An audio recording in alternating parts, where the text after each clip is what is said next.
Hello everybody and welcome to this very special review of Star Wars The Empire Strikes Back. If you guys remember, last month I did a very special retro review of Star Wars A New Hope with a very special somebody who is with me here today. Durban, say hi to everybody. What is up? Thank you so much, Cody, for having me on your channel. That Star Wars review we did a little while back, about a month ago. Wow. Cannot believe how fast time flies. That was awesome. And I'm excited to talk Empire Strikes Back with you. Yeah, Empire Strikes Back is awesome. But if you guys happen to miss the review that Durban and I did last month of Star Wars A New Hope, I'll give you a chance. You can click right there and go check it out. But we're talking about Empire Strikes Back. And I think, Durban, you and I are pretty much on the same page when we agreed that The Empire Strikes Back is our favorite Star Wars film that has come out thus far. Oh, man. I mean, I loved Episode 7 when that one came out, but Empire Strikes Back just holds that special place in my heart. It has got to be, still to this day, my favorite Star Wars movie. Just so much awesomeness occurred in that episode of Star Wars. It most certainly did. And before we continue on going deep into the details, if you guys want to know why we're doing these Star Wars reviews each and every single month, we are doing a review of every single Star Wars movie in the original trilogy and The Force Awakens leading up to The Last Jedi, and then we're gonna get some awesomeness there. But Star Wars The Empire Strikes Back, the biggest reason, I guess, for me personally, that it is my favorite Star Wars film thus far is not only how it expands the characters, but more than any other Star Wars film, this really dives deep into the spiritual nature of what Star Wars and what the Force and all of this stuff was all about. Oh, yeah. Yeah, it digs into that really good. Like that scene where Luke is in the cave and it's kind of like he faces that darkness in himself and he, faces off Darth Vader in that vision. And that's just one of those awesome scenes where it's like the realization that light and dark, it's in each of us, and which it's like two wild dogs going crazy. Whichever wild dog we feed is the one that's gonna win. Is the light side gonna win? Is the dark side gonna win? And it's one of those scenes that's just plus foreshadowing Darth Vader's Luke's father on top of like that awesome moment. It's just one of those things that lets you know, like, I mean, that's what's going on with the Force. There is a light side, there is a dark side, there is a war going on within us, and Luke has to really face that war in this movie. And I thought that was so well done and well portrayed. I completely agree with you, Durban. The hero's journey is more emphasized in this one. The battle of light and dark, choosing what kind of person you're going to be, is a very, very major theme. And actually, that cave scene is also one of my Star Wars moments, period. Just because of what it means, the messages that it teaches, what it expands upon when it comes to the character. But also for me, this was actually the first foreshadowing of a battle with Darth Vader and Luke that we were going to get later on. And man, the battle between Luke and Darth Vader in this movie is so breathtaking. And of course, when Luke is looking at Darth Vader and he tells him, Obi-Wan told him about what had happened, that Darth Vader had killed his father. And then that awesome moment where the music just dies down and you get, Luke, I am your father. And then the music just cues up in such a beautiful way. Honestly, John Williams' score in this film, to me, it is more powerful and more prevalent than it has been in any of the other Star Wars films. And of course, John Williams' music is a staple when it comes to these movies. Oh, yeah. Yeah, it's interesting. It's almost like everything that we think iconic about Star Wars amps up in this one. I mean, there's a lot of iconic moments in A New Hope for sure, but it feels like as soon as you hit The Empire Strikes Back, as soon as it hits that next chapter, it hits the ground running. We already got the setup. We got the introduction to the world. Let's waste no more time there. And it takes us to the next chapter of this lore. And it hit the ground running. And so much of the iconic things we talk about Star Wars comes from this. I mean, when you go back and you watch A New Hope, and you have Obi-Wan and Darth Vader facing each other off for the first time in I don't know how long, many, many years. And that lightsaber fight's just kind of a couple, and it's like nothing big.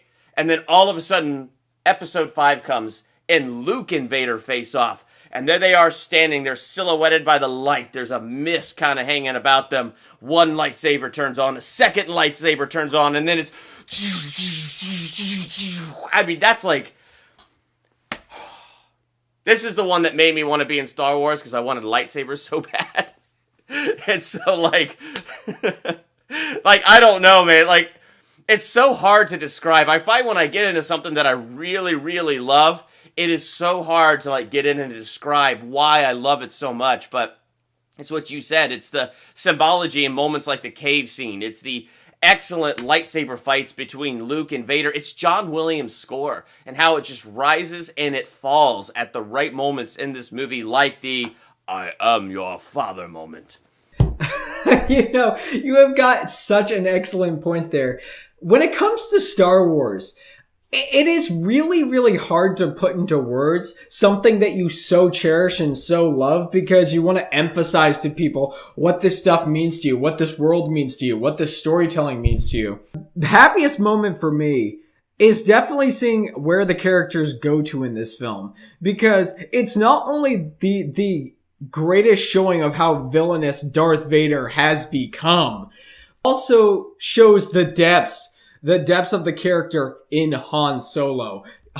We agree, Han Solo, Harrison Ford did a great job in Star Wars A New Hope. In Empire Strikes Back, this is one of my all-time favorite performances that Harrison Ford has ever given.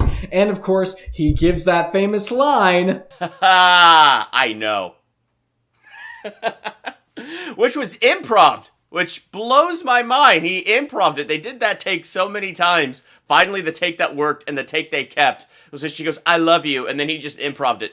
I know. It is so awesome. And I know there is going to probably be a couple of people out there who are like, these two are just fanboying over a movie. I don't know why they're fanboying. Trust me. Watch the movie. Give yourself the time. Watch the first one. Watch the second one. Watch the third one. And you will understand. Oh, I'll fanboy this thing until the cows come home, man. I mean, episode 5 is always my favorite. And so like you said with Han Solo, I love where we first pick up with them on Hoth.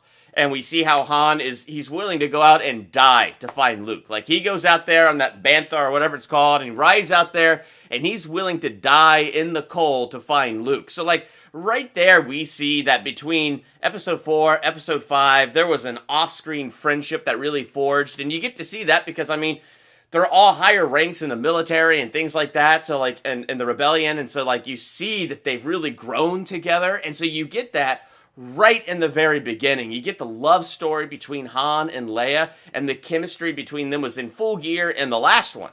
And this just takes right where that one picked off and carries that on to the next moment, and so many fun things with it. And I think one of the things that makes Han Solo shine in this is when we get with Lando. And so we have an old friend, somebody from Han Solo's past, now with Han Solo, and so we get to, introduce to another dynamic of Han Solo by learning more about his past, how he wins the Millennium Falcon from Lando gambling. I mean, it's like lots of great little revelations about his character, and then the weakness and strength of Lando, how he betrays them all to Vader, and then regrets that, and then betrays Vader to try to save them. So many great moments occur in this one.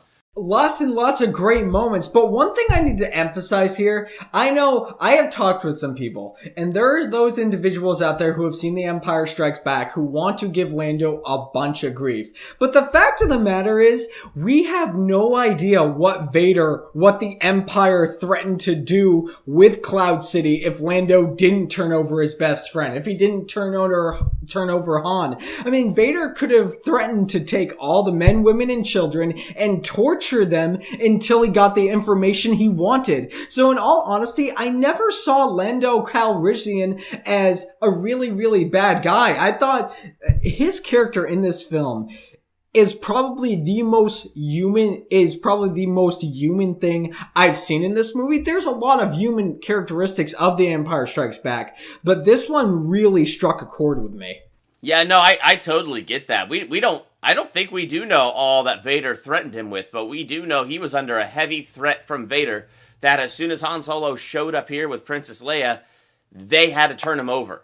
And, like, they just knew that had to happen. And so I can't imagine the pressure that he's under, because, I mean, he's like the leader of Cloud City. And as a leader, there's a lot riding on him. There's a lot on his shoulders. There was a lot at stake. And that was something that I liked about that whole ending scene where he then turned on Vader, because it's like, I mean, he did what he had to because he had to, but you could see where his true heart is, where his real loyalties lie, and then carrying on over into the next movie, I won't go too much into that, but I mean, you see, that's where his faithfulness is. His faithfulness is with his friend Han, who he keeps calling Han. It drives me nuts. But, yeah, so, like, lots of great moments in that are just really good, and I like those human moments, and I like seeing... This movie did a lot with that temptation with the dark side. I mean, Lando had that temptation, and he sort of handed Han over, and then he rose above that and fought for Han and fought for Han's friends. It was great. It was very, very beautiful. And that whole idea, the whole temptation about going over to the dark side, it is really a big theme throughout the entirety of this movie, because this is, out of all the films in the trilogy, this is definitely the darkest one. I mean, just the temptation of Luke, the temptation that Vader puts on him to join the dark side, to join the Empire, because in all honesty, we have that offering that Vader makes to him, that if Luke joins him, that they can defeat the Emperor, that they can rule the galaxy as father and son. In my mind, Vader is so loyal to the Emperor that I never once believed that even if Luke chose to go to the dark side, I never believed that they would actually take out the Emperor. Because you see the pure, and funny enough, this is the first film in the Star Wars trilogy that we actually see the Emperor himself talking to Vader. Yeah, and that's kind of scary when his face first pops over the screen and it's all mutilated and stuff, and it's like, oh, this is the guy leading the Empire? Yeah, that's a little freaky. It is really so... There is so much great stuff in The Empire Strikes Back. And, you know, we could talk about the characters and just the way the story progresses as a whole. But technically wise, this film, as far as lighting, as far as an overall production is concerned, it's an utter masterpiece in my opinion. Because there was a lot of really, really good technical, practical effects that were in the first Star Wars movie. Of course. I mean, with the Star Destroyers, the Death Star, the Cantina where Luke and Obi-Wan first met Han, all of that stuff was great. But with everything else in here, the production of The Empire Strikes Back seems to take everything that was great about episode 4, A New Hope, and double it. Yeah. No, I totally agree with that. I gotta be honest with you, though. It has been a long time since I've seen the original, untampered with version of The Empire Strikes Back. When I first owned it, I got the DVDs, and those were the first versions that were all tampered with new effects put in there. And now I own the Blu-rays, where they had to go one step further and even make the Ewoks blink and stuff. So it's like, oh, okay, whatever. So it's been a long time since I've seen it untampered with, but I totally agree with you. It's especially for its time. I mean, episode 4 did amazing, and so they took it next level with episode 5. And to just think about the time and how they didn't have the CGI that we have now, they didn't have the technology to be able to do what we do now, and the fact that they still pulled this thing together and made it look as amazing as it did, this movie is a masterpiece. It's just I see, no words. I ran out of words to describe it. It's a beast, but okay, with the tampering on those Blu-rays, I have a bit of a rant, but that will be saved for the next review that we do. And some things that people might not actually know about The Empire Strikes Back. Unlike the Star Wars timeline that we're getting now, the first episode 4, A New Hope, came out around that fall, December timeframe. And we're getting films that come out in December for Star Wars now. Empire Strikes Back is a summer blockbuster. It was released on May 21st, 1980. Huh. 3 years before I was born. Nice. So Empire Strikes Back broke the mold in every way. Yeah, in every single way. Also, this was the first Star Wars film that was not directed by... Yeah, like that one and episode 6 were not directed by George Lucas, which is kind of interesting to think about. But when you watch some of the special features, George Lucas almost killed himself on episode 4. Like, I mean, he raised some serious health problems, heart issues. I mean, the stress that he was under, I mean, it took a toll on his health. So if I remember correctly, I think he had a lot to do with the story, but then when he got to actually making this film, he handed the directing reins over. In all honesty, I can't say I blame the guy because you're right. You look at the special features, you look at the history of Star Wars, even though we know it's such an iconic and community-oriented thing now, when it was first starting off of the ground, nobody had faith in the production. Not even, pretty much none of the cast members took it seriously either. It was just, people were expecting it to be a big flop, that it wasn't gonna go anywhere. Of course, we know that wasn't the case, but I can't blame George Lucas for handing the reins over to Irvin Kershner to direct The Empire Strikes Back, because in all honesty, George Lucas is great. He brought us what we love about Star Wars. But in all honesty, what Irvin Kershner did with this material is so...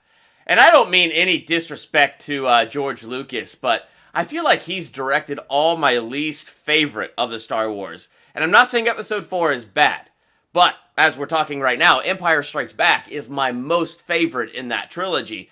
Was not a fan of the prequels, and George Lucas directed all of those. And then as we hit these new ones, like we have different directors for these new ones, things like that, I feel like George Lucas like has the story, and he's got the great ideas, and he doesn't do like super bad executing them. But then when you have other people like the director of Episode 5, whose name I can never seem to pronounce, taking the reins of that and what they could do with the words he put on the page, it's pretty incredible. It really is. And once again, on facts that a lot of people may not know, George Lucas, when it comes to the TV shows, when it comes to the movies, when it comes to Lucasfilm and Kathleen Kennedy, even though he's not in the foreground with camera stuff, with directing anymore, he does come up with a lot of the really, really good ideas inside of the Star Wars universe. I mean, if you take a film like Rogue One, for example, a lot of the characters that were in that film were based on ideas that George Lucas had. Yeah, so like when I talk about him like that, I don't mean to like talk all bad. I mean, he brought us Star Wars.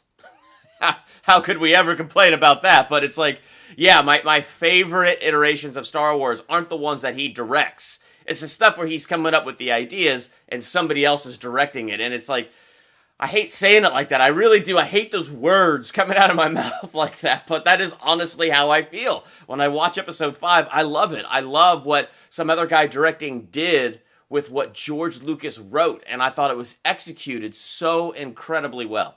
We are in agreement, Durban. And it's one of those things where the Star Wars original trilogy, it's one of those things where, I mean, we agree that The Empire Strikes Back is a masterpiece of a film, but that's not a knock on any of the other films in that trilogy. The original trilogy of Star Wars is one of those trilogies where I can just sit down and be like, I love The Empire Strikes Back, but I might want to watch A New Hope for a day, or I might want to watch Return of the Jedi, or heck, why not sit down and watch all three of them because they are all great. Star Wars is, to break out from the trilogy, to break out from The Empire Strikes Back, like we said in our last review, the thing that makes Star Wars so great is not only the fact that it has standed the test of time, it has lasted for so long, it has meant so much for so many people. It's the fact that the community that it has brought together. Yes. And that is the amazing thing that Star Wars has done all through all this time, that, it just continues to bring this fandom of people together. And even when, and I hate that I'm bringing this up again, even when the prequels come out, and they came out to a lot of disappointment, did we all break from being fans of Star Wars? No. That's how much the original trilogy means to us, that even if the prequels weren't up to par, it didn't matter. It didn't break our fandom. And when this new one came out, we were beyond excited. I mean, there was a lot of controversy and, division of who liked Episode 7, who didn't like it. But did it break Star Wars fandom? No. Like, the community that it created is strong. In Episode 7, we will definitely go more into this in December when we review that film. But Episode 7, I believe, really was the tipping point to where you not only get you not only have the original fans, you have prequel fans, but the community of Star Wars got stronger and stronger and stronger. And then, of course, we had Rogue One, and people were kind of divided on that, but everybody pretty much agreed Star Wars is just amazing. it's really hard to find the words to describe how great this thing is because, doing research, I don't think there has been a single a set of a created universe that has brought so many people together in harmony to create a family with one another. I have never seen anything else do it like Star Wars has. I totally agree. And I just think it's the way, when you go back into that original trilogy, the way it tells the story, the way it conveys the hero's journey, the way you watch Luke grow, the way you watch Han Solo grow, Princess Leia grow, and even Darth Vader. Like, he goes from episode 4 to episode 5 and gets darker, and goes from episode 5 to episode 6 to having that conflict we talked about earlier, that war within between dark and light. And I think it's just one of those things that when you go back into Star Wars, I mean, no matter how sci-fi it gets, which we love that, no matter how many crazy lightsabers we get, which we love that, the heart of Star Wars is a story that we understand. Dark versus light, temptation, overcoming temptation. What does that look like? What is that struggle like? There's so much about Star Wars that speaks to us on multiple levels that we can't help but sink our teeth into this trilogy. Guys, in all honesty, it isn't what we say that matters, it's what you say that matters. So if you've got any questions or statements, you can always ask us, either about Star Wars, about the characters, what have you. But with that being said, Durban, I just want to give you a very, very big thank you for coming to my channel to come reviewing this with me. You and I love Star Wars. We love The Empire Strikes Back. It's one of those things that has just affected us throughout the entirety of our lives and has affected a wide community, a world of people. So Durban, tell them where they can find you. Awesome. Well, I'm Durban. I have my channel on YouTube called Durbania. So if you search Durbania in that search bar, I should be the one and only channel that pops up. So you can check me out there. I do a lot of stuff similar to what Cody does. I do movie reviews, trailer reactions, ranking videos. I get in-depth discussions like this going on. Like, I do a lot of in-depth DC talk with another Cody Leach, and all kinds of great stuff. Plus, you can check out Cody Curtis's and I's video on A New Hope and all kinds. Oh, it's just fun. I would love to have you come by, check it out, talk Star Wars. It's good. It really is. Guys, Durban, I just want to say thank you so much once again. And guys, if you have any questions or statements, you can find me either over at Twitter at _Cody_Curtis, or you can leave a comment down below of this video telling us what you think of The Empire Strikes Back and what you think of Star Wars as a whole. And as far as this channel goes, you can find collaborations like this, movie reviews, but you can also find my new weekly show, This Week in the Force, which will be up every Wednesday morning. And as always, guys, we hope you have a fantastic rest of your day. May the Force be with you, and we'll see you all next month.